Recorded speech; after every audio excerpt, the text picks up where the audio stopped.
Well, big up, and happy New Year to some. It is New Year's Eve to others, and we are live and direct on the last day of 2024. Kind of crazy how time flies. I don't even know if we did. I don't even know if I did a New Year's show last year, but doing it this year certainly. And we are joined by Lee and Brian. How are you doing? Happy New Year, Brian. Yeah, Happy New Year, everybody. Happy New Year. And Lee, how you doing? Happy New Year. Yeah, good mate, good. See the last few hours of 2024 out, 2025. What was that song years ago? In the year 2525. Well, it's not quite that, but it's 2025. Yeah. There was a song. What was that song? I don't remember that song. It was a big hit, isn't that? In the year. You'd know it if you heard it. You'd know if you heard it. You would. If you heard that, you'd like, oh, I know that song. It was, yeah. I can't remember who did it though. Okay. One-hit wonder type band. I trust you. I trust that you're right. I don't remember that song. I'll tell you what I watched last night. With Arnold Schwarzenegger and Gabriel Byrne, that End of Days. I think I'd only seen it once, and even when I did, I didn't even properly sit there and watch it all. But I watched that last night. New Year's Eve on the millennium, 1999 to 2000. Not a bad film. Interesting. Y2K. Y2K, yes. Yeah. 25 years later. Computer bugs and all that bollocks they were going on about at the time. There's a lot of bollocks being said, wasn't there, at the time? That would be the end of days. Luckily, but I mean, like a lot of companies did do the contingency plans to swap it over just in case. But we are definitely live and direct for a little Reds milestone. I know that there was other news out there today about it was about Real Madrid making an official offer for one of our other legends on the team. I know Brian had spoken about, I believe they were speaking about that on Brian's show earlier, correct? Yeah, right at the end. When we've been going about an hour and a half and it popped up, yep. Yeah. Do you know the offer? Do you know the exact offer that they put out? No, they basically said there was no actual official offer. They just said don't even bother. They contacted them to ask would they be amenable to sell, and they just said no, we don't even want to hear what your offer is, kind of thing. So it was like the initial approach was immediately rejected. So it didn't even get to the point of making a bid. Okay. Yeah. It's about to be on, people. It is about to be on. Real Madrid are inching closer to trying to turn the screws on this situation. So I just don't know. I'm not to the place where I'm at complete I don't want to say disapproval, but disappointment or anything. More so, it's just at this moment, there's so much better things to talk about. And also, it's one of those cases where we don't have any real control over it. So I just ultimately, Trent holds all the cards pretty much right now. He pretty much always did, but he definitely certainly holds all the cards now. So it's what he believes his future wants and takes, and that's exactly what we'll get is either Trent as a Red or Trent as a farewell. It's gonna be interesting. Big up Redbird. I know that Redbird can't be with us for the show, but he's most likely will catch it on the replay. And appreciate you stopping by earlier to say big up and blessed New Year to everyone in the chat and certainly on the panel. Big up to Philip. I see you. Big up. Happy New Year. Happy New Year. Start off the new year with a good win. That's right. I'm hoping for a big win, to be honest with you. I want to Manchester United in what, 14th place now? Yeah. Huh. I've not dropped Manager talking about relegation. Manager talking about relegation in the press conference. Players crying. Isn't that wild? I mean, they're making the players cry now at this stage. That's just not right. That's not fair, guys. Come on. Yeah. What are we going to do to that team at the weekend? We are going to it's not going to. It's going to be ugly. It's going to be fun. I hope the players go in with a no mercy, mentality. I hope they really go in with a no mercy mentality and recognize the fact that like the rivalry. Salah will be there, man. Salah will be at the forefront of that. He understands what we were speaking about earlier on in the 3-0 game when Slot was kind of like, okay, chill out. And Mo was like, no, more. You don't get it. This is Man United. When we have a chance to put 5 past these, we put 5 past these. We don't let up against Man United. 100%. Right. No mercy. No mercy. Mm-hmm. We've beaten them a lot of times by a lot of goals recently, 4s, 5s, things like it should be. This is a worse version of that. Now they're trying a new system with players out of position all over the place. They should be ripped apart, I think, 4 or 5 easy. Yeah. Without being arrogant, I just on paper, that team versus our team right now, it should get ugly for them. It really should. Yeah. And I see the content creators on the tube already kind of being somewhat being remorseful about the fact that they get that they're going to have to be on this train, this pain train, pause, but it's something where they're talking 2028 as to be the expected return of United contending and preparing like statements like that. That's tough for a club that is Manchester United level. Really rough. Really rough. Relegation. We could see both Manchester teams get relegated. That would be almost. I think everyone's almost equal to us getting. Have you seen that old video footage? I think everyone's seen it of Dennis Law, the ex-Man United great, scoring the goal for Man City that relegated Man United.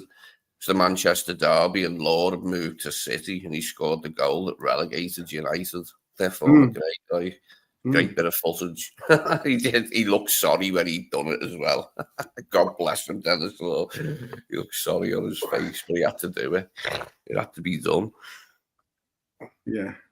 Technically, though, that is a big story. But technically, he didn't relegate them. They would have been relegated anyway that season. That is the story that goes around that he relegated his old club, but they were actually relegated anyway, regardless of whether he'd scored.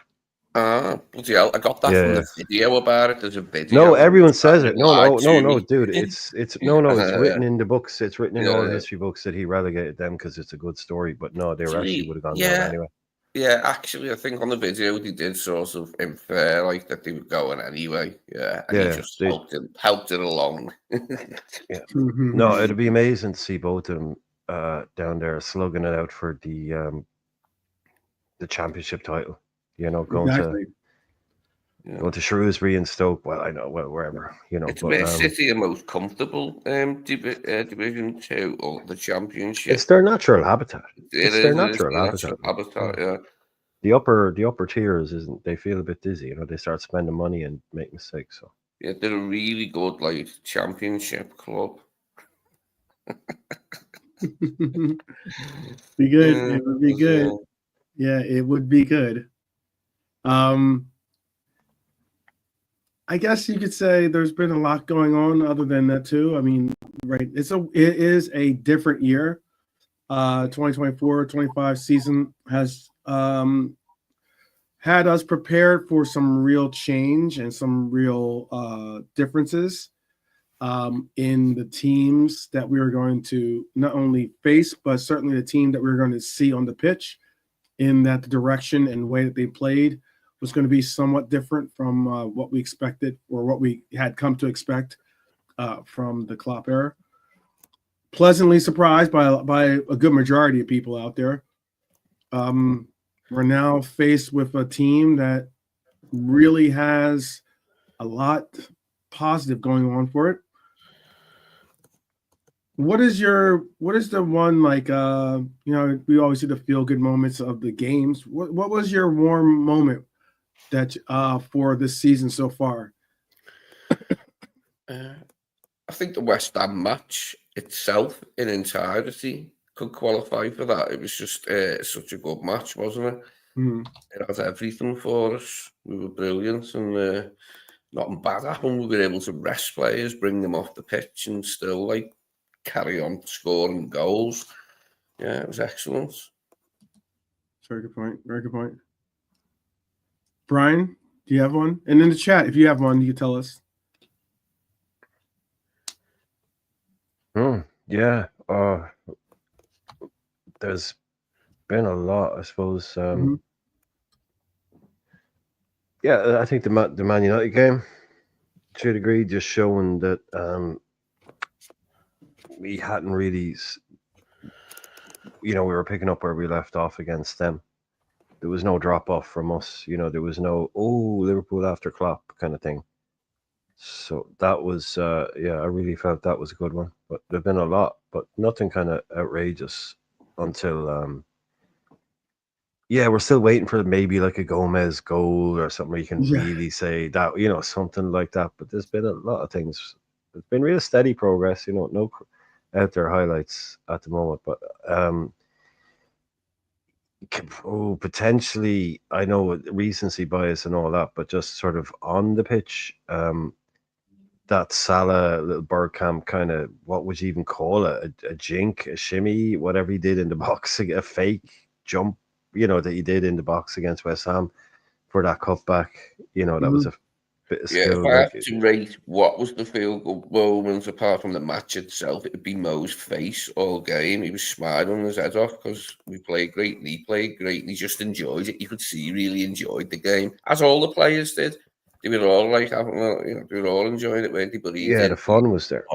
Fun was there. That's what you want to say, innit? That's what you want to say. Players enjoying themselves instead of crying. Yeah. Well, exactly. In front of 80,000 Old Trafford on camera, crying in the tunnel. I mean, it's not a John Hughes movie, Get in the back. Yeah. Okay. So West Ham was for you too, basically, or is that the one you're going to? Yeah, it's so recent in my mind as well that I've got to dominate it. Yeah, as a whole, the match. Okay. And Brian, just to clarify, yours is that one as well, or? Yeah. Just the kind of the fun times vibe that was there at West Ham was, to me, even without the recency bias, I think was very much a bit of a highlight so far this year. Yeah. Okay. The pressure seemed to be off a little bit. We've been doing a real professional job, so it just seemed like they went out and just had a bit of a party the other night. Yeah. Yeah. Okay. I can understand that. The vibe was definitely like really, really cool vibe. There's something a lot of commentators and pundits were talking about, and it was the fact that like they all looked like they were having fun. They all looked like they were, especially since that grounds had been, for at least Salah, it had been for Salah, it had been night and day difference in the demeanor and the kind of like vibe and energy that was being projected on this day as opposed to the last time they visited West Ham. You could tell that was a major difference. I'll agree with that. I personally didn't have it as my feel-good moment of the season so far. I thought actually the feel-good moment of the season so far was, for me, was Leverkusen. The Leverkusen game and seeing Lucho get a hat trick was what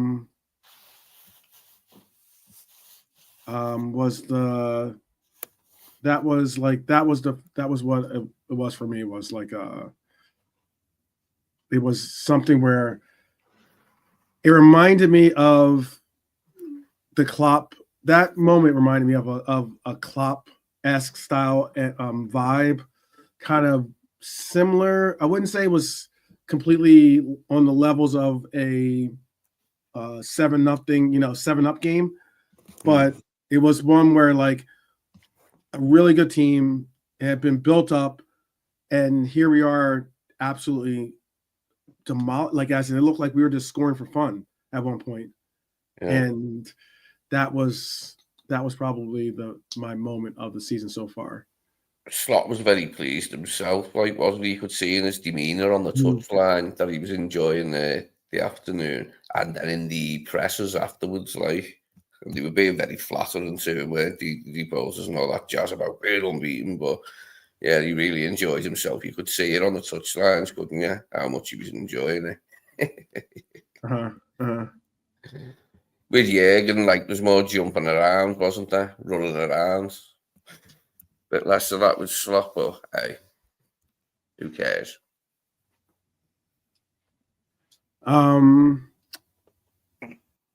Yeah. And I was hoping that we would get some inclusions from the chat here. I see Kevin De Bruyne was crying last season also, but that was because of Endo. Big up, Red Armchair supporter, by the way. Big up.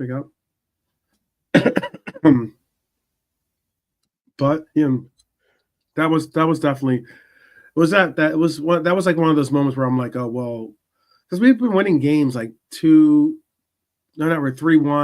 3-0, like 2-0 was like a common score. That was like one of the first games that we really like opened up a can of on someone that was viably supposed to be like the start of we haven't played anyone. This is one of the first teams that you really want to play. I get that some might say Manchester United, but Manchester United got quickly found out this year. I think they're still getting found out this year. That was also under a different coach, but all the same, they're still the team. They're still somewhat the team that they were before. So that's just something. But we are here for another reason. We are here for someone that is going into the new year as arguably player of the season, candidate for certain, leading possible candidate for player of the season, starting to slowly create a place on the ballot for next year's Ballon d'Or. By the way, he's playing currently. It will help enhance that if he does get a title, I think, or if he gets 2 titles, maybe he gets Champions League and a Premier League. I think that'll almost secure his name as being the choice, and certainly if he stays on par with what he's actually committed himself towards in goals and assists this year. We're going to see a lot more records broken. Absolute Don of a player. He's arguably the best player on the planet currently. I'm on the side of him being that player at the moment, like best player on the planet, isn't he, at the moment? Yeah. Some would consider him late, but fuck them. I say he is. Pardon me. Yeah. Yeah, his current form, all the stuff we've been looking at, just like the relentless thing with his assists and goals, it's mental, mate. It's almost unbelievable. It's so good. Crazy times. It is crazy times, but good times. Very good times. Look, Mohamed Salah's performance this season has been nothing short of exceptional. I think we can all agree on that. We're approaching the halfway mark for the Premier League. It's hard to argue that he's not like I said earlier, he's not the front runner player of the season. He has a relentless drive. He's got match-winning contributions. Salah has already surpassed his goal involvement total from last season, recording a remarkable, and I do emphasize remarkable, 52 goal contributions across all competitions.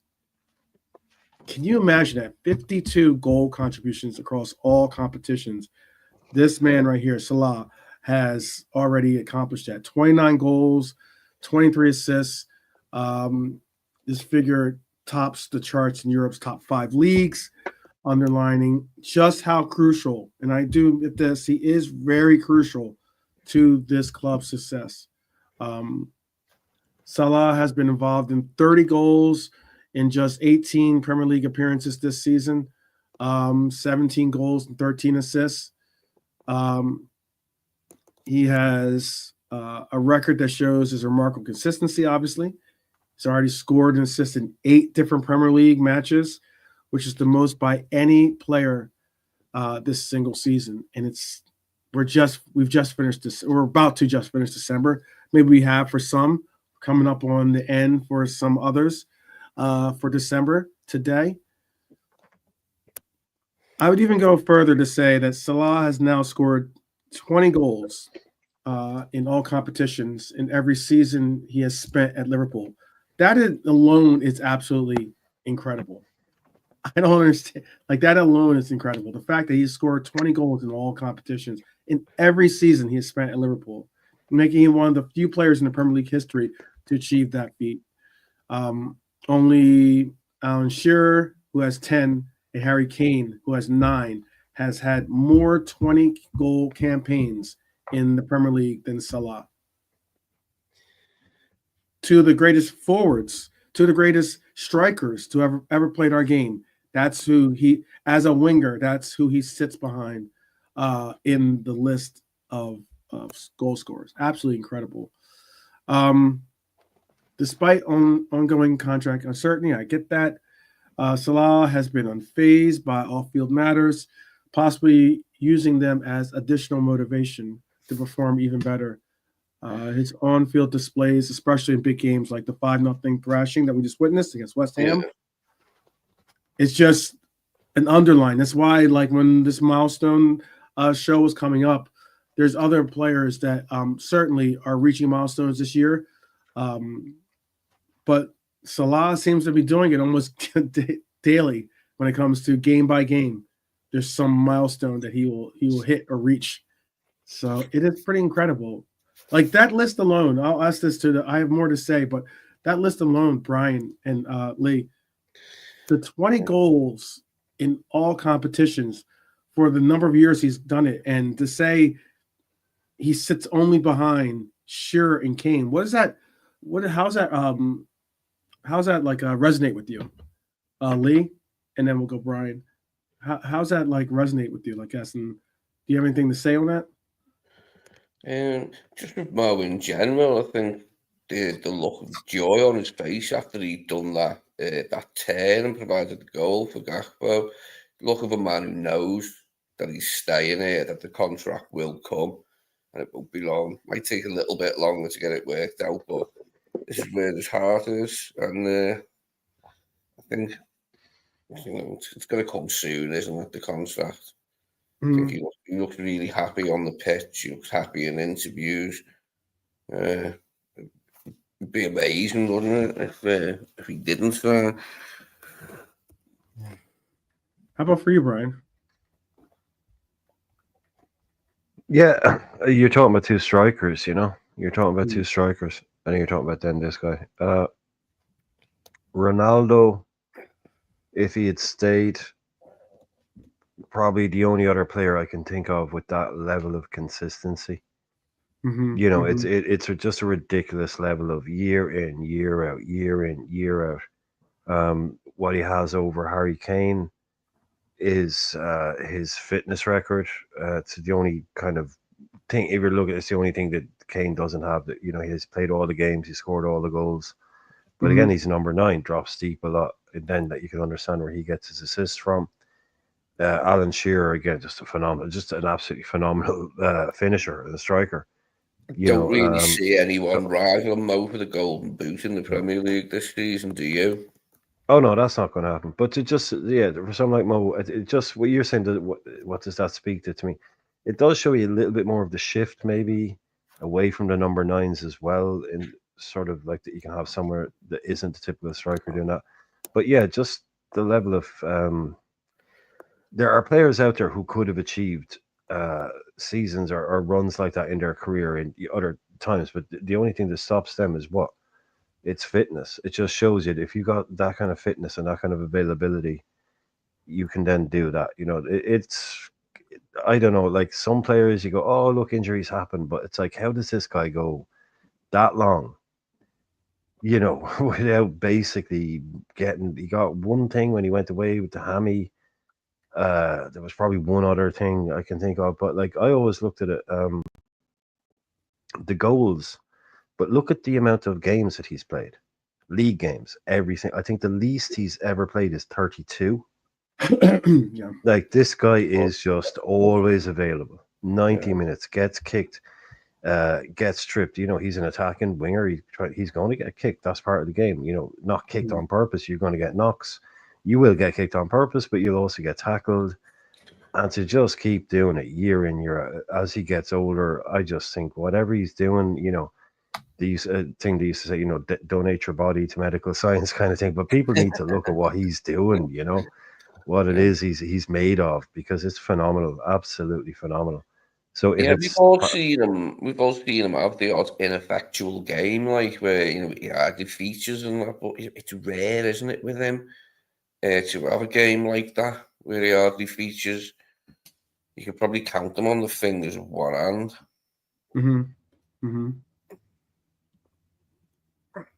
Yeah, absolutely. I mean, there's I have some quotes from our manager, obviously Arnie Slot, praised Salah's influence, acknowledging that while his brilliance isn't a surprise to anyone, shouldn't, at least not, certainly not even this year, the resurgence of this player to what seems to be new heights. His hard work and consistent performances make him an invaluable asset to our team. So it's obvious that Arnie Slot didn't need this season to be, convinced. But I'm certain that seeing Salah at this level has certainly placed a new shine to the King's crown as an absolute legend in a legend, not only in the making, I guess you could say, but is a legend in the making, I guess, because he still has plenty of legacy to unveil. But in terms of stats, Salah's record this season speaks for itself. His ability to score and create goals has been pivotal to our attack. And obviously it's going to hopefully bring us a Prem title. But it's it is something that we want to absolutely be privy to, as in like be in front of, to be able to get to see. I know that Salah's contract is something that everyone keeps bringing up, or something that everyone is possibly thinking about as we near one more day closer. I know the comments he made in the press conference, or not press conference, but the interview after, has certainly incited some to the points of screaming about get this deal done and everything else, just pay him what he wants, obviously that's not necessarily the best negotiation tactics, is just to give whatever that person wants. But I think that it is pretty assured that it's going to take a lot to keep him, probably, in that he's worth a lot, but also it's going to be something that is a high priority for this team, which is obvious. Arnie Slot's getting the best out of him at the moment, and when you get the absolute best of Mo Salah, you get an awful lot. Yeah. There was some of these stats that have already been basically beaten.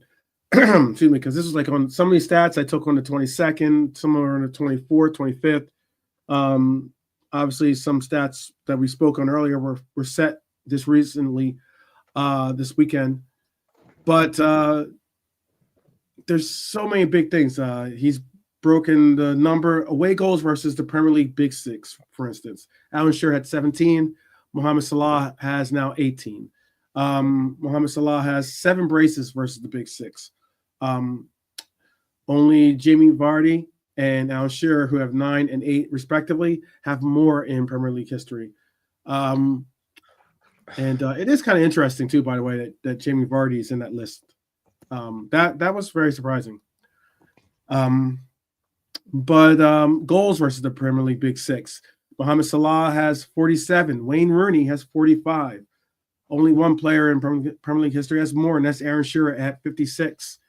But even that record is possibly with Man U coming up. Who knows? Even that record might get closer to getting broken.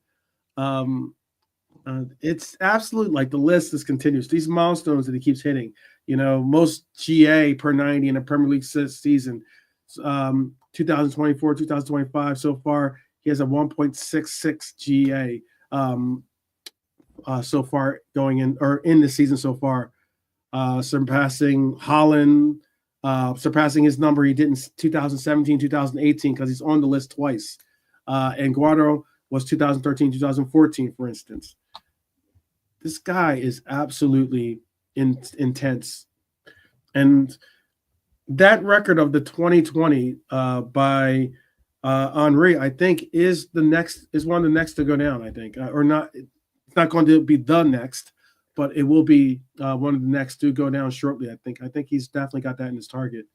Do you believe that that's one of the big accomplishments that he wants to set this year? Is that 2020, Brian? No, I think he's doing what he does and seeing where it gets him. I think when he adds them up at the end, you go, "Oh, cool! I did that." It's like when you see sometimes, moment, like he's not thinking. He's just banging them in. When you see sometimes you see players walk off the 18th at a Masters or something, they go, when you were coming around 18, or when did you realize that you only needed one more shot to beat it? It's like, no, man, I was just hitting the next ball. It's like, it might be there. It's nice to find out afterwards. You can set a few little targets maybe, but I think right now he is in the groove. I think we have a debate to be had about whether his best season at Liverpool was his first season, which is still a phenomenal season, a completely phenomenal season, or this season. I think even right now because we looked at him with the one season wonder thing. Obviously, that's bullshit. But that first season he had was still kind of off the charts. This season, I think he's probably going to beat that.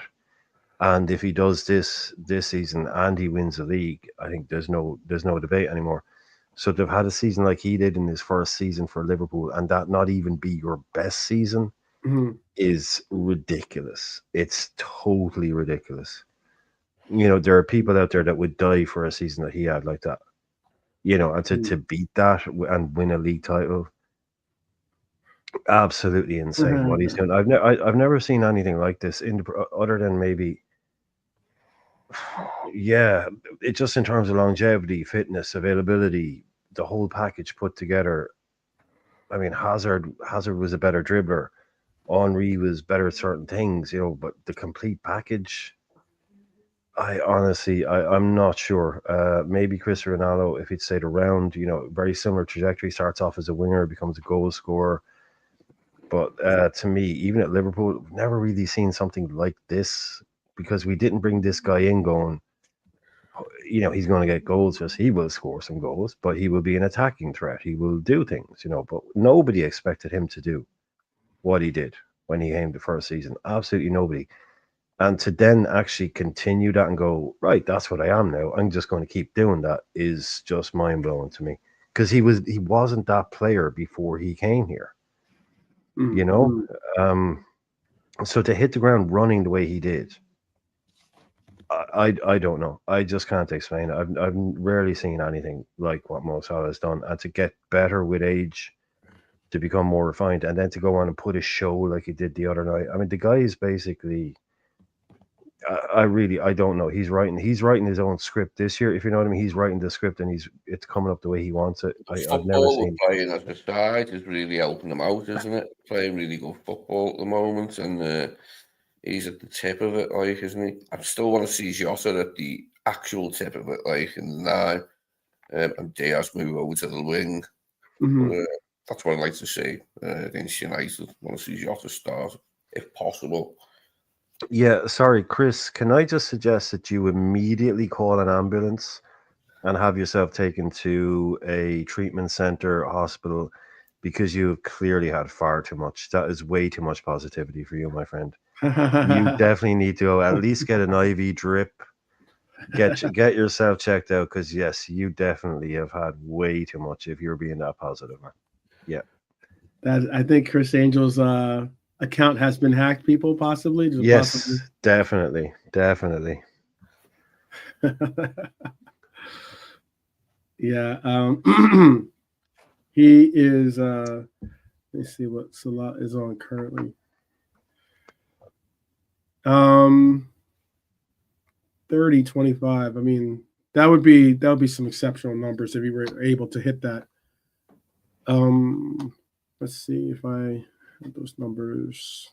So currently in the Prem, he is on 17 goals and 13 assists. So he would need to get 13 more goals. He'd have to stay with this type of consistency the entire year to hit those numbers, 30G, and have 12 more. He does like He's on for it. Man United. He's on for it. I give him 30 goals in the league, easy, yeah. If he keeps going like this, he will get 30 goals in the league. Yes, definitely. Mm-hmm. No doubt about that. It's the other one. What's the 25 assists? 25 assists. What's he on now? 13 assists? Mm-hmm.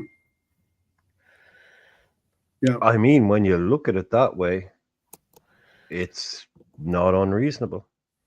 It's not unreasonable. With the way he's going right now, it would be ridiculous numbers. But if you tracked it, I think it reads that way at the end of the season. If he was to go on what he's doing now, right, goals, GA per game, I wouldn't be surprised if it ended up around those numbers. No, absolutely insane. Yeah, I see him getting 30 goals. Yeah, I can see that definitely.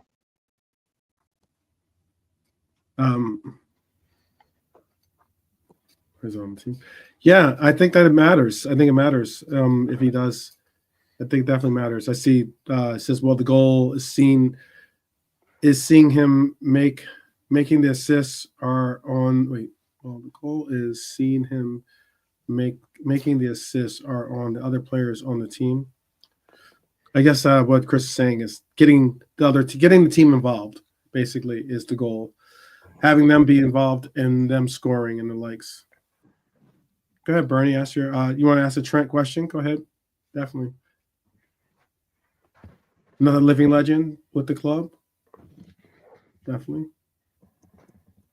We'll wait to see what the question is. Yeah, let's put Bernie under pressure and say nothing until she types it up and puts it in the chat. No, we won't do that. But yeah, I know Chris is saying it, but it sounds stupid if you say it, but then you look at what he's done so far. You look at how many games are left. You look at how he's playing. You look at how we're playing. You go, well, it's not crazy. Those numbers aren't crazy. Yeah. They're not that far off. Like, that would be him. He's at the midpoint of the season now. If you double what he has, he beats that. So he just has to drop off to hit those numbers, you know? It is crazy to think what he could actually end up with, both goals and assists wise. The combination of the two could be an outrageous number. Yeah. No, there was a number like Mo Salah was the only player with 18 plus GA at one point this season when he had 26, but that was like before Boxing Day, I believe. He had that number and has since added to that stat. The sheer fact that people are saying he's a stat pattern, that by the way, is one of the most the dumbest, worst phrases ever invented. Exactly. It's so silly. I don't even really know what it means. What's it meant to mean? What is it? Like, as in, he doesn't have to score, but he's just trying to score because he wants to. I get it. Look like he has more numbers. Yeah, it's just a thing that literally doesn't exist. a strange view, Yeah. isn't it? Yeah. No, Bernie's come in there with a fairly tough question. I mean, if it's a strong question. It's a strong question. You know what? One thing that makes me think of is I spoke on, and I will continue to speak on the fact of I know that he's mentioned that he wants to win the Ballon d'Or, just as Bernie's speaking. He wants to win the Ballon d'Or, and I don't think that I think he has the talent to win the Ballon d'Or. I definitely think he has the talent to win the Ballon d'Or. But I think what he's missing, or at least my perspective is what he's missing is that if he were to go to Real Madrid, I don't think that he'll win the Ballon d'Or simply because no chance. There are other players. What about if he scores the winner in a 4-3 Champions League final against Barcelona? Would he get it then?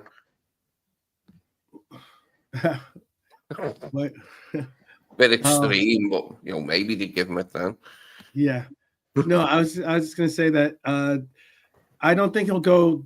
There's other players like your Vinicius Juniors, your Mbappes that already have that almost like pre-ballot write-in of their name on that team.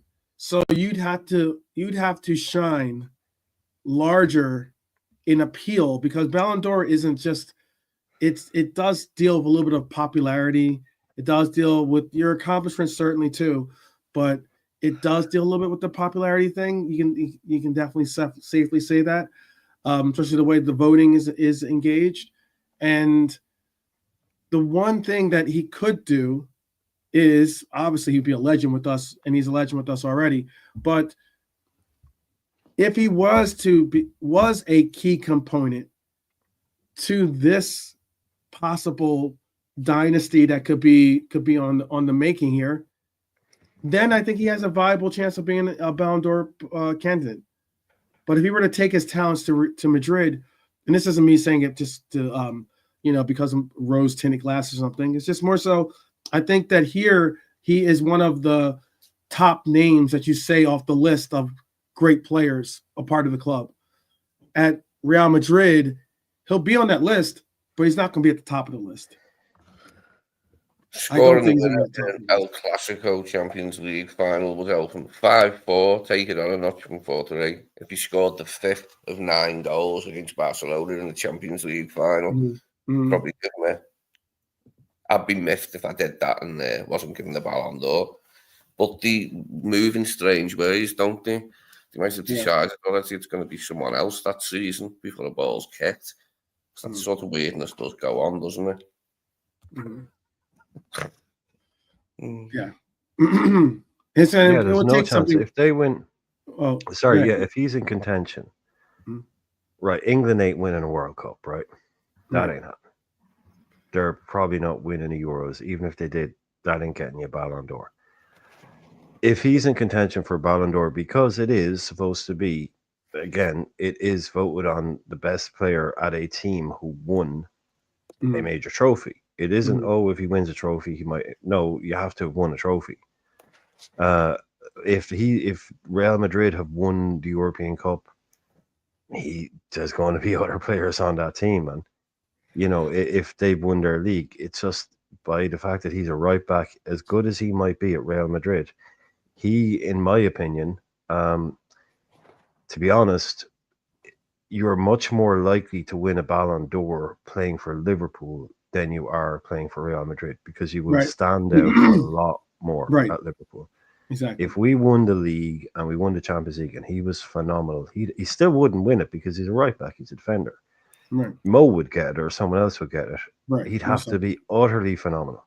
But the chances of standing out are way bigger at Liverpool. Once you go to Madrid, you're just another shark in the pool or whatever it might be.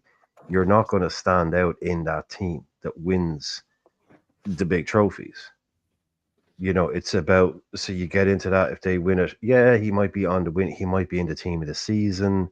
He might be on the short list, but he's not going to win it. Mbappe will win it, or Vinny will win it, or Endrick will win it, or whoever it might be. But he would have to have one of the most ridiculous seasons ever. He did that at Liverpool. He still didn't get a shout for the Ballon d'Or. Mhm. So going there, saying he wants to go there to win Ballon d'Or is totally disingenuous as far as I'm concerned, because you're lessening your chances. The only way he might do it would be if he won a league with Real Madrid in the same season in what will it be, like 4 years, 3 years time, 4 years time, when there's a World Cup and England win a World Cup and he's brilliant in that World Cup. That would be his only chance. So I always thought that was completely talk about being elite, but like I said, it's like, you Maldini won it, didn't he? And Maldini was a left back as well as a centre back. Well, right backs have won it. Have we got any right back winners in history of the Ballon d'Or? Yeah, I was going to ask that question. Is there? No, Danny no, the only Alves, Cafu, anyone like that? Roberto Carlos got it left back, didn't he? Something. No, the only defenders to win it are Cannavaro and Matthias Sammer. It was invented. No, he was. It's not that old. Ballon d'Or isn't that old. Right. It doesn't go. No. Yeah, Cannavaro and no, Beckenbauer would be. Hang on. Yeah, Beckenbauer probably has Ballon d'Or, but that's when you're going back mid-70s. Yeah, I think early to mid-70s. Sorry. Yeah, we won't get caught up in the Sammer DM center. He one of the more defensive players. Yeah, it's basically it's an attacker's war. Basically, you have to be serious. Like Cannavaro won it the year they won the World Cup. I didn't really. Yeah, I never really believed that when we said I go there and win a Ballon d'Or. Every player wants to win the Ballon d'Or, but if Virgil couldn't win a Ballon d'Or, when we won the Champions League and he was one of the best players on the planet, he could only get on the podium. That shows you how difficult it is. Now the Messi and Ronaldo thing is over. Yeah, but it's still going to be. Yeah, I suppose we thought it was going to become the Mbappe and Haaland fight, but that was never set in stone. And neither of them are having great seasons this year. So I think Mo Salah right now would be my bet. I think if we keep going the way, I think Mo Salah will definitely win. Definitely win this year's Ballon d'Or. There's never been a fullback to win the Ballon d'Or. Yeah, not a right back. Anyone? No. Not a left back. No. Just defenders stuff. Yeah, I just look. I never really bought into that. We were talking about earlier on. I was saying, like, when he goes to Madrid, he leaves Liverpool as a total legend. We have memories going back to however long. You've got corner taken quickly. You've got all that stuff. When he goes to Madrid, there's nothing. He has no history with them. The fans have nothing. They don't have any moments with him. He starts with a completely blank slate there. He might not realize the difference that's going to be. Right. Does that make sense? You know what I'm getting at? Like they don't know this guy from Adam. Standards if your aim is to win the Ballon d'Or as a right back. Yeah. No, they're not looking. Oh, we love Trent. He's done this for us. He's done that for us. He's played in a Real Madrid team that has, other players in it. Like, no, I couldn't see him getting the nod over a successful Real Madrid team. Would be the right back would be one of the last players to get it, wouldn't he? In terms of like where he come in the queue. But it is a goal. Set your standards high. Whatever. I don't think he'll do it. But he can be a success there for sure. Don't know about the Ballon d'Or, but he can have a good career there. It's there for him if he wants to do it, isn't it? Yeah, it's good to see some people in the building. It was a bit slow earlier on. I was getting a little bit disenchanted, but it's picked up now. There's plenty of people in. That's good to see. I don't know what took you so long, people. I mean, come on. Happy New Year, by the way. They should have two Ballon. They should have two Ballon d'Ors, possibly, in a sense of they should the same way they ended up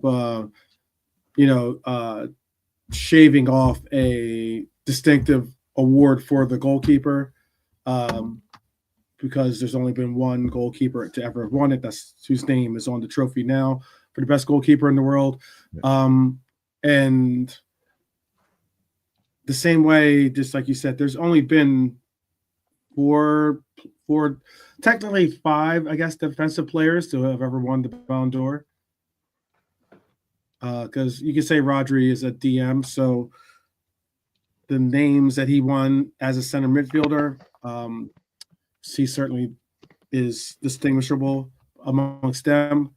But there's only been 4 center backs that have ever won the Ballon d'Or. And there's been 0 fullbacks. So, I mean, it is a award that is very difficult to achieve. And certainly, do we think he sees himself going into midfield? Maybe at Madrid? Do we think he might see himself being the next Tony Kroos? Next Tony Kroos at Madrid, or maybe that's why he said what he said. He thinks he can play in midfield for him. I think one of the best things for his career was him being moved to right back by Klopp. It allowed for him to have plenty of coverage, allow for him to see more of the field, allows for him to I know sometimes he gets put onto that island, and sometimes wingers will take advantage of their speed or maybe their tactical skills or ball skills. But I really think that the best position for him was at right back, because it allows for him to have some type of coverage, and there's rarely any fullbacks that are out there that will not get shown up by a right wing here and there. It just is. Exactly. It's the nature of the game. Yeah, it's the nature of the game, exactly. And to even go even further, when it comes to being a right back, he's able to not only facilitate the game from the whole play it out of the back concept that you see so often, but in an era where the fullback, and this is again an era where fullback is not the same, is not your dad's fullback or your grandfather's fullback. Like sometimes these fullbacks are just glorified fullbacks in that all they're doing is or glorified wingers, I should say, in essence. They're fullbacks in name only, but because they're going forward or they're playing inverted, it's a loose term, to put it lightly. And they've always been failed wingers. Yeah. In fairness, fullbacks have always been failed wingers. It's just back in the day, they weren't expected to do anything other than just kind of sit there. Like Aaron Wan-Bissaka is a perfect example. He was a winger, and then just sit there and defend. You can play wing in the youths, but you can't do it at the top level. But you sit on the right hand side, you can do a job defensively. Right. What people like Trent are doing, like I said, Arne Slot came in, and to my eyes and to my mind, on day one, he said, we're taking that out of the equation, because I'm not going to have a team that's built around what Trent can do. I'm going to have a team that has a right back in it, and Trent just happens to be that right back, and he's going to want to going to do what my right back does. So that if Trent is no longer here, it's not like, oh no, Rodri is gone, or oh no, Messi is gone. It's the guy that our whole system is built around is now leaving the building. Nope. If he wants to stay, he stays. But I'm not going to have a system. It's going to be built around Gravenberch in the middle, not Trent in the middle. Trent will be in the team, and I think that was a bit of a cushion there. I don't think he would use him that differently anyway. But his output is down this year because he's not been asked to do what he was doing back in the day. But he can go there and be one of the best players in the world. He can stay here and be one of the best players in the world. It's really kind of up to him. I wouldn't have, like I know Lee said, he wouldn't have any ill will if he goes and he walks me either. I wouldn't be mad about it. If that's what he wants to do, I'm not going to cry about it. We'll get on. Like I said, that's the best thing about football. There's another game in 3 days' time. And in a month, there'll be so much football, you won't get time to think about, oh, what if Trent was here? What if Trent was here? No, because we'll be playing games. Mm-hmm. That's the best thing about football. But we all hope he stays. You know what? But yeah, look, it will. What will be, you know, as long as he does it respectfully. And I know some people think that their respect will be lost just by leaving. They say there is no way to leave respectively. Okay, maybe there's no way to leave on a free respectfully. You know, but to me, leaving respectfully means staying here until your last day of the job, showing up until your last day at work. You show up on time, you leave. You know, you don't go home early. Like I was saying, early Mo on his last day at work will show up early and go home late and clean up the car park on his way out. You know, that's the kind of dedication. If you are leaving on the 31st of July, cool, but you give your all 100% until you do leave. You don't start phoning it in, but if that's all it is, okay. You know, but I think that's what he's doing. Just to me, that's leaving respectfully. He's not bad mounting the club, showing up, putting in top performances, and if you do leave, that's just what it is. You know, you've seen people walk away from clubs in much worse manners than he is if he does walk away. Yeah. Now there was the part and point that, and this is something that even Salah can hold as some bit of more motivation to do so. There has been 24 winners of the Ballon d'Or from La Liga. There has been 18 from Serie A. There has been 9 from the Bundesliga, and there has been let's see, I think there's only, I want to say 6. Yeah, 6 from the Premier League. What's interesting, I told you about, like, I asked that question to the two Robbies about Mohamed Salah winning the Ballon d'Or, or asking them specifically, is he a candidate? Is he a favorite for the Ballon d'Or? At the time, or during that time, again, it was during the Manchester United game, they responded by saying, yes, he is. Yes, he's a strong candidate. It's a good shout, as Robbie put it. And why I think he's a good shout this year is because of obviously his numbers, his projections. If we do get those accomplishments, it certainly would make it more of a stronger shout. But is Trent maybe going to La Liga simply because that's the majority of where these Ballon d'Or winners come from, because of the attention and again the popularity of the league? But it's weird because Premier League is supposed to be the most popular league. Premier League is supposed to be the biggest league in, like, you know, and yeah, go ahead, Brian. It's a European award. It's a French award. French people don't like the English people. That's reason number one, right? Like when it started out, it was only for European players, right? It did, like, if you were an African player, a South American player, and you played in Europe, you couldn't win the Ballon d'Or. Even if you played for Real Madrid, it was for European players. Then they opened it up to anybody playing in a top 5, in a top league in Europe. So it used to be a lot more exclusive and harder to win. Eusebio was born in Mozambique, wasn't he? He wasn't born in Portugal. Did Eusebio ever win it when he was with Benfica? Yeah, I think he did. But yeah, it's become a lot more difficult, you know, it's become a lot easier. But a lot of those will be, now again, you've got like the Messi and Ronaldo era, which skews it a lot. Then you've got to go, basically, if you want to see the Ballon d'Or winners, you follow the European Cups.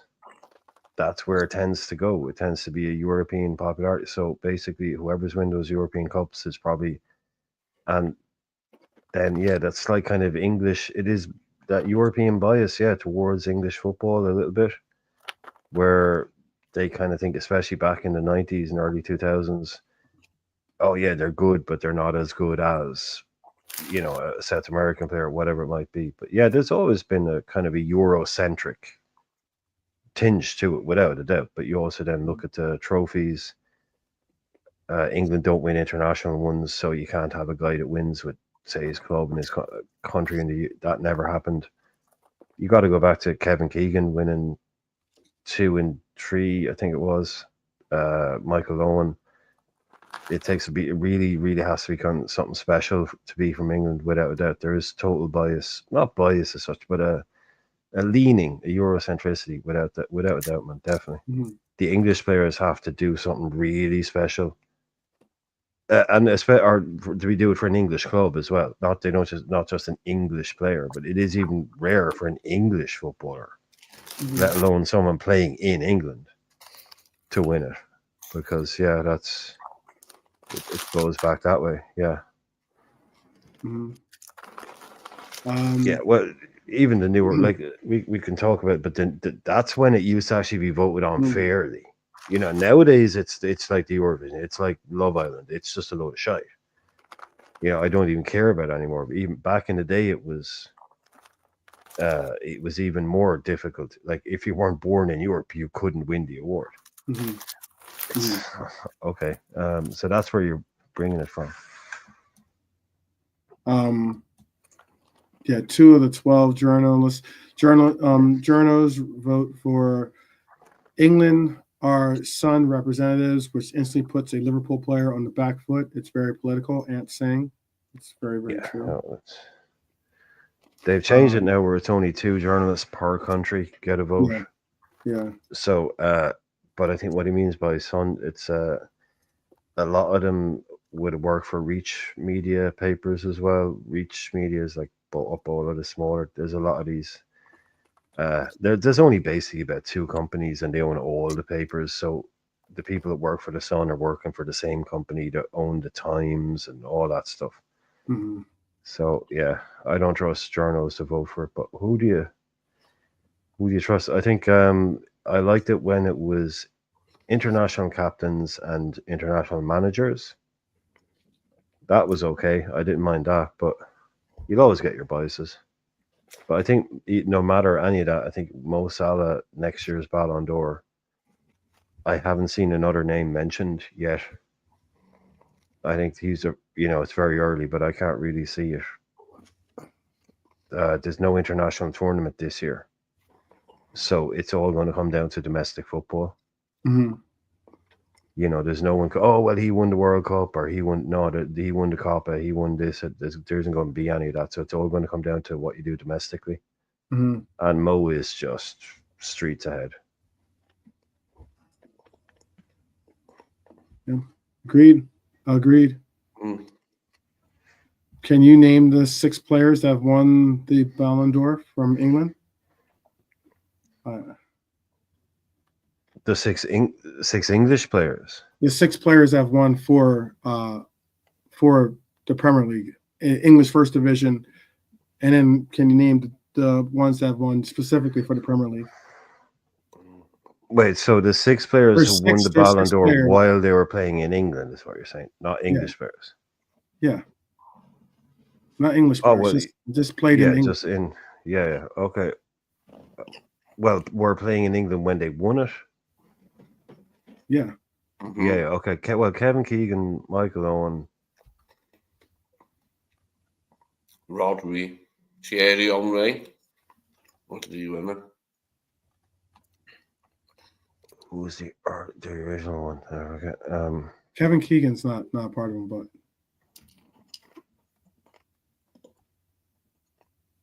Kevin Keegan, as you said, Kevin Keegan's won the Ballon d'Or twice. Okay, so I'm asking for. There's been 6 wins, while their teams have won their fair share of European Cups and Champions Leagues. The old First Division and Premier League only have a select number of Ballon d'Or wins, so he's not on the list.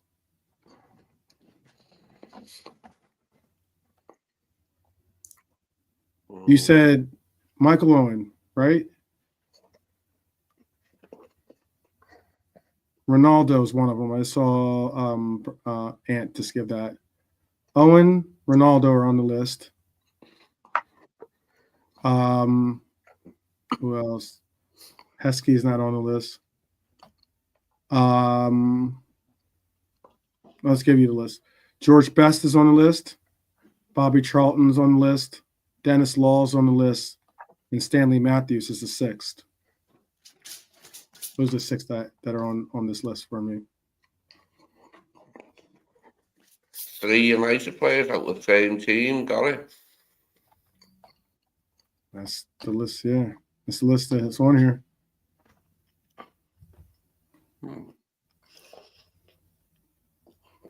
Did Keegan maybe win them outside of England? Yeah, Hamburg. No, Kevin Keegan won 2 Ballon d'Ors, so I don't really. What team was he on when he won them? Well, he won one at Liverpool and one at Hamburg. No, I think so. Yeah. Yeah. Pretty sure. And Owen was maybe this list is wrong. I'm just going by the list, Brian. I'm not saying that you're wrong. The list I had has 6. This article was written October 29, 2024. And it goes over the 70-year history of the Ballon d'Or.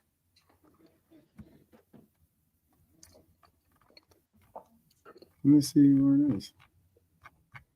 Maybe was it like a different name for the award or something? Maybe or. Did Michel Platini only win it once? Who? Michel Platini. He must have got it in '85 when Juventus won it. Yeah, that is. He is listed under Serie A for Juventus. He's won it 3 times. I think he definitely got it in '85. He scored the penalty. Boniek got.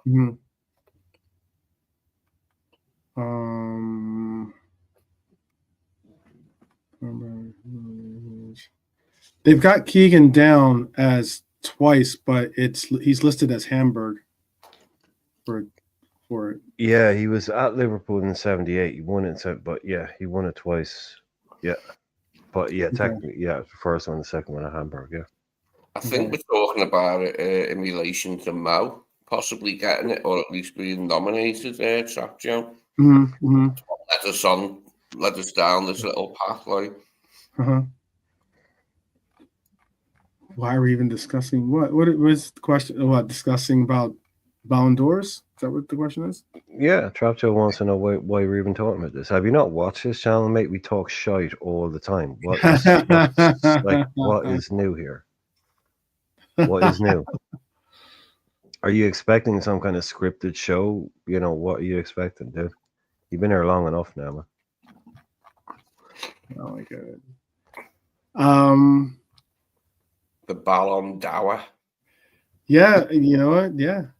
Even because this list has it listed. Maybe in this case, maybe he won it and then he was in Hamburg when he actually won it. I don't know. Because excuse me, this list has Messi, but he technically was with Inter Miami when he won the award. So they did give Messi the award when he was with Inter Miami. So even though his achievements were for obviously the World Cup and for what he did in Europe at the time with PSG. Yeah, have a great night, and Happy New Year, man. Definitely. Bless up, and have a good New Year. Happy New Year. Have a drink for me. I will be partaking. Yeah, I know. I wish we'd asked that. I wish I'd seen that question earlier.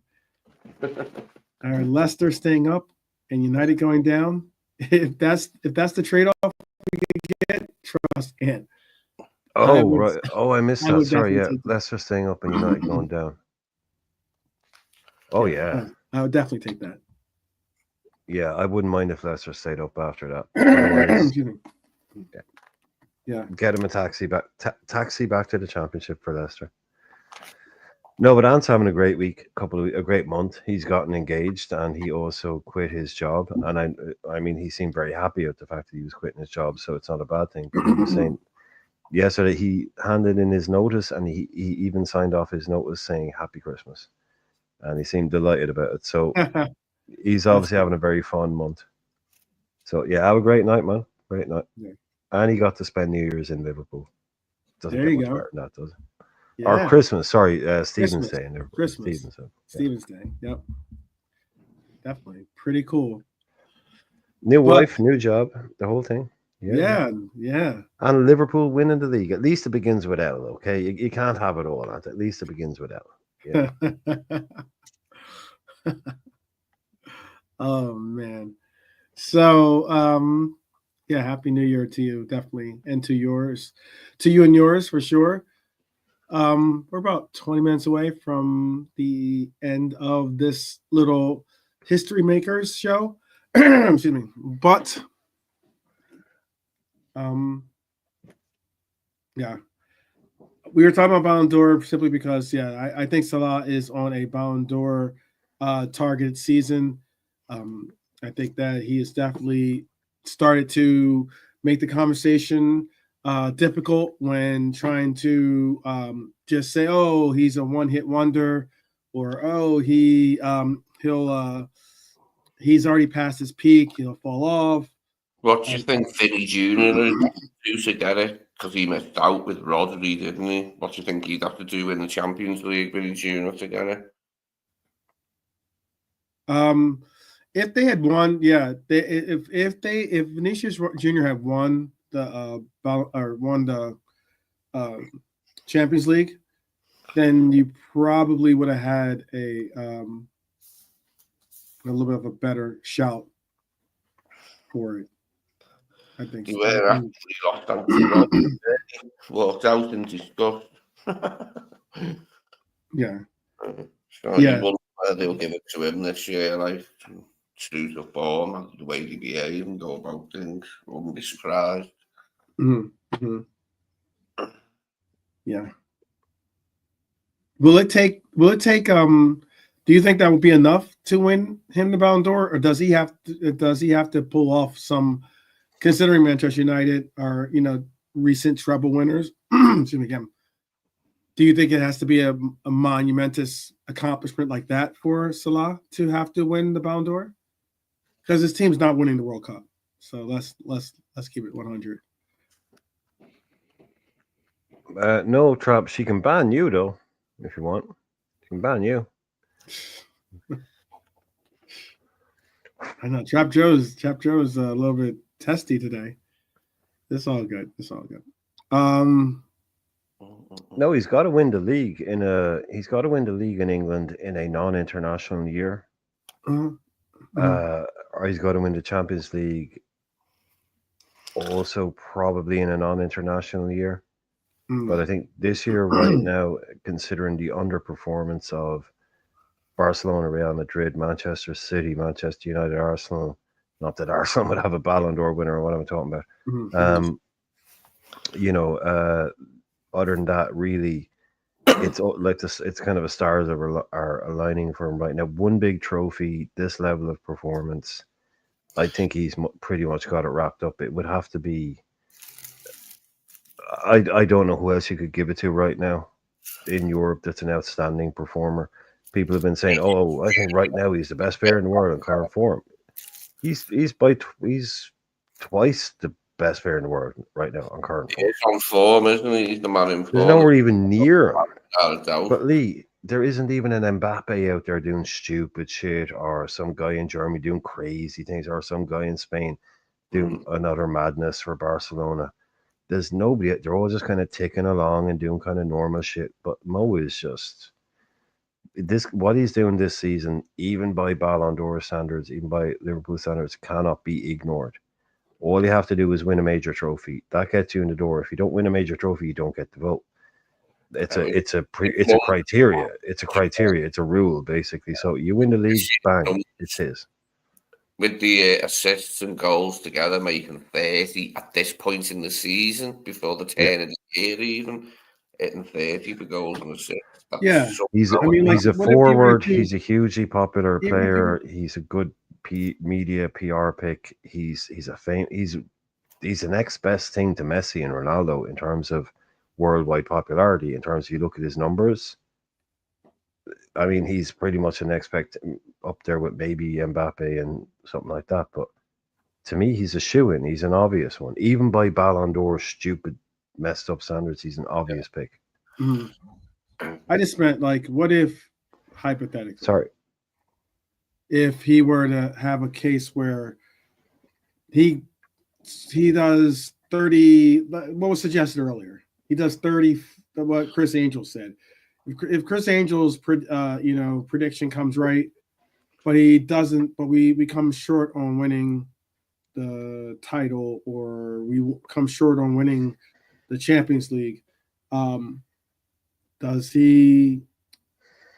that still not get him possibly some high on the ballot? I don't know. That's Yeah, it gets you high on the ballot, but if you don't win it, it's literally that's the criteria. If you don't like it's just you have to win a trophy. So it's the best performing player on a trophy winning team in a major league. So all he has to do is win one of those trophies, and the conversation is over.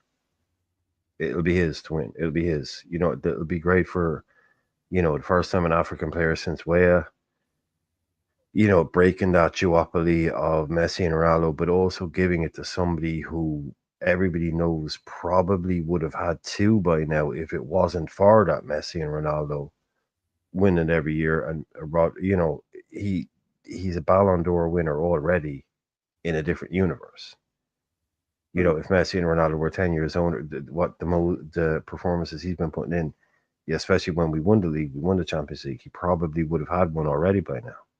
Mm-hmm. So it's a little bit of it's what, like when they gave Martin Scorsese the best director for The Departed, even when it's not even one of his best movies, but it's like they gave him it for The Departed because it was, he should have gotten a year for other things, and it was a good year to give it to him. It was the perfect year. But no one's going to say that was his best movie. Right now, I think it could be one of his best ever seasons, probably his best ever season, but he's also overdue recognition.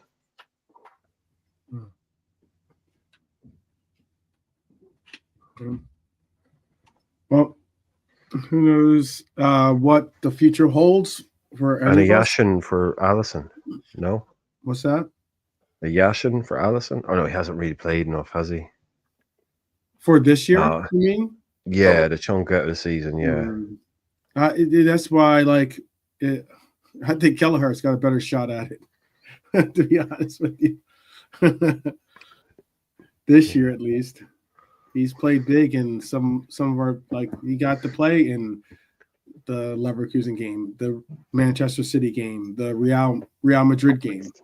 I think Neville Southall got Player of the Year, and Everton won the league in '85. He got Player of the Year. With a goalie. PFA Player of the Year, that is.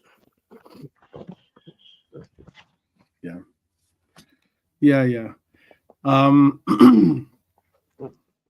Southall was a good keeper. good goalie, Southall. Thwarted us a few times, but we still put goals past them. Often enough, anyway, put it that way, often enough. Well, who was United's best goalie, do you reckon, since you've been watching footy and we've played United all the time? Who's their best goalie? The one that you didn't like facing, you thought it was hard to beat out of all their goalies? Out of United's goalies? Maybe the early Schmeichel. Yeah. Van der Sar done well. Van der Sar was good for the money. Mm-hmm. I think Schmeichel definitely was the one I hated back in the day, but I think actually their best Premier League goalkeeper was Van der Sar. But I think the best keeper they had in the Premier League was Schmeichel, if that makes sense. But Van der Sar, back in the day, Schmeichel, it was more like I hated watching them. Not that you would that much, but when they were we thought we were in a chase with them, and you'd watch them play other teams, and Schmeichel would just be unbeatable. especially against like the smaller teams, Mm-hmm. he'd just be so dominant. It's just like, yeah, he was like, when he was at like that peak Schmeichel stuff, Mm-hmm. it was, yeah, that was really, really difficult to watch sometimes. Yeah, I hate coming up against him. Fowler didn't mind coming up against them. Exactly. That's the thing. Exactly. Free kick for just curled it in, like that was a lovely free kick. He's on him at Anfield in a bar. I don't know, mate. Yeah, a good striker will make the best keeper look. You know, even Schmeichel with all his antics and all that shit. Like you see Joe Hart, Pickford giving it the big one, you know, before a penalty, and some guy just goes up and Panenkes them. Mm-hmm. You know, like, just, yeah, you can give it all that, you know, but someone who's as cold as ice like Fowler, just don't be giving me all that nonsense, mate. I can see there's a gap there. I'm going to fucking slam it in, you know.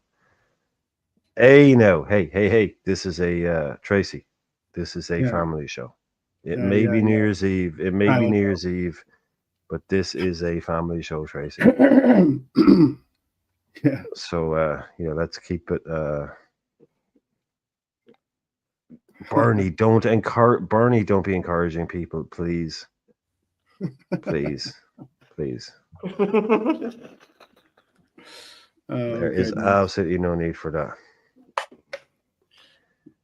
And there's no Lee making it worse. Okay, yeah. Well, I'm bailing out. I've tried. I tried. We're at the end of the stream here. They're coming up on the end of the stream. Might end it a little early before we get too wrapped up in the love affair.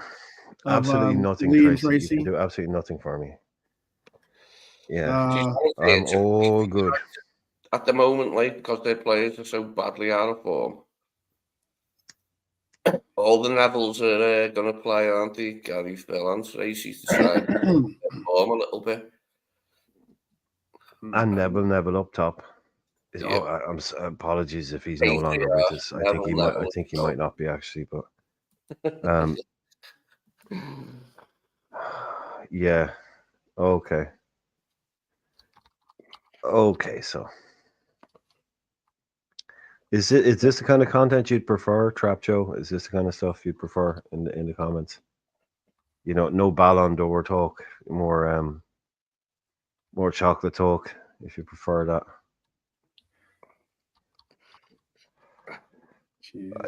Everybody's on one there now. I think Cameron's going to need a box of chocolates after the match to cheer him up, mate. Yeah, but what about Xerxes? Come on, man. If anybody needs a box of chocolates, it's the guy that's crying on. Yeah. He actually looks quite handy. He could do better than some of the ones they bought recently, like in attack. I'm not afraid to admit I had barely heard of him for 5 minutes before they signed him. I was like, I think I know the name because it's the kind of name that you hear and you don't forget it. But that was pretty much it. And the next thing you know, he's a starting striker for Man United for like 36 million. That just shows you where they are. I enjoyed Wout Weghorst. Great name and a handy player. By the way, Kevin Keegan won it in 1979 with Hamburg. He won it in 1978 with Hamburg too, by the way. Yeah, it was 78 when he joined Hamburg. It was 78, and so it was off the back of the previous season, basically. Yeah. Yeah. So for probably the same reasons why we were just talking, or I was talking about, Messi technically won it at Inter Miami. Maybe that's the reasons. It's very similar reasons. But yeah. Is Inter Miami the one that Beckham's got shared in? Is that the same one? Yes. Yeah, Beckham. Yeah. But yeah, if you do look at it, it does. Yeah, that's Beck's name. Yeah, that's Beck's name. Yeah. 2023 Messi, Argentina, Inter Miami. It's weird to see it that way, considering that you obviously will have to play for a European club technically, but obviously not. So big up! The streets have arrived, people. The streets have arrived. We are about to land the live bird here. A lot of big wins there. Looking at it, definitely happy New Year to your family and you yourself too.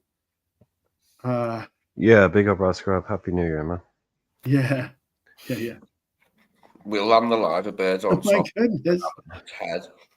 Tracy's getting out of control in the chat, by the way. Yeah, Tracy's going to have to sit down for a few minutes. Don't worry. Yeah. Don't worry. Yeah, definitely. The streets are going to be on fire in a little bit. That rum and Red Bull, is it that rum and Red Bull, Rasta? Let us know, man. Goodness. Still, I can't believe you. Oh, wow. What a combo. That's a wake-up call. That is. That rum is. and Red Bull in the morning. Ooh. Rum and Red Bull. Little double R. Put some on the Guinness tonight. Okay, on the Guinness tonight. There you go. Cool runnings for sure. So we are about to allow for you guys to enjoy the rest of your New Year's Eve, possibly for some. Again, New Year's for others. Absolutely incredible year. It's been a fantastic year to have been blessed to have spent it with you guys in the chat, to see the channel grow. We hope for only bigger and better things in 2025 for not only us, but for you as well. And obviously, we're hoping for some mutual gratification to be realized by lifting some silverware, hopefully, in our not so distant future. We are definitely focused, locked, and ready. Ruben Amorim's going to be lifting some silverware where he has to hand the FA Cup back to whoever wins it this season. Yay! There you go. There you go. Red Stripe. I haven't had Red Stripe in so long. That's the first broadside. There's a broadside from Anfield to Old Trafford before the game. It starts early. We've got nothing to do. We've got nothing to talk about until we play them. Yeah. So it's all going to be. Well, we've got some possible good shows lined up for you guys. For the little, I guess you could call it a little bit of like the New Year break. The lull. Lull. Yeah. The lull before the storm, which will be obviously the Red Devils visiting Anfield. Should be pretty intense. Can't wait next weekend. Yep. Yeah, Red Stripe is some good stuff. But I had a few back in the day. Yeah, back in the day, when the Bob Marley revival kind of happened in like the 90s. There was a bit of a Bob Marley revival. And in Ireland there was anyway. In the 90s, I think it was when Legend came out, came out. Yeah. So there was a bit of a revival there. Like my sisters, they went to Jamaica and we came back with T-shirts and the whole thing. It was very cool to have that kind of thing.